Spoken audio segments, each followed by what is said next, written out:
Okay, so the next thing is going to be intrusion detection and prevention. Okay, this is another security concept. So we have NIDS and NIPS, NIDS and NIPS. All right, don't blame me, folks. I didn't make this up. So network intrusion detection system or prevention systems vary a little bit in how they actually operate. There's a lot of commonality, but then as far as the action that they take or the lack of action that they take is kind of what differentiates the two.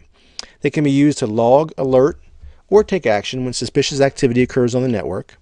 All right, so depending upon how they are configured, they can either simply detect that there's activity taking place and they'll go ahead and log it, or they could actively take action and say, hey, as soon as this happens, do A, B, and C. They may, reset a TCP connection. They may block a port. They may kick off some type of forensic data capturing activity, so on and so forth. So we have active systems that can take action to prevent an attack, or we have passive systems that simply record and perhaps utilize that data for later analysis.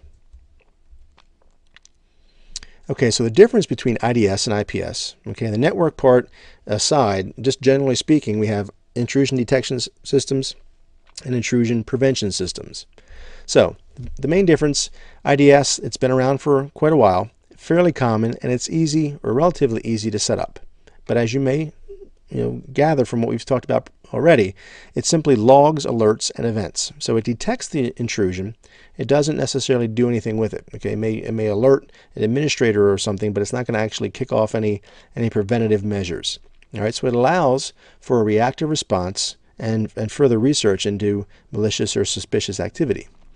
An IPS, or an intrusion prevention system, is a newer type of platform. It's been around for the last few years, but it enables prevention.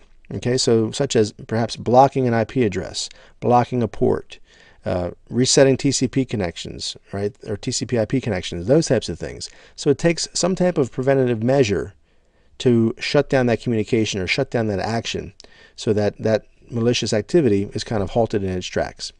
The downside with an intrusion prevention system is you could have a false positive that could ultimately block legitimate traffic.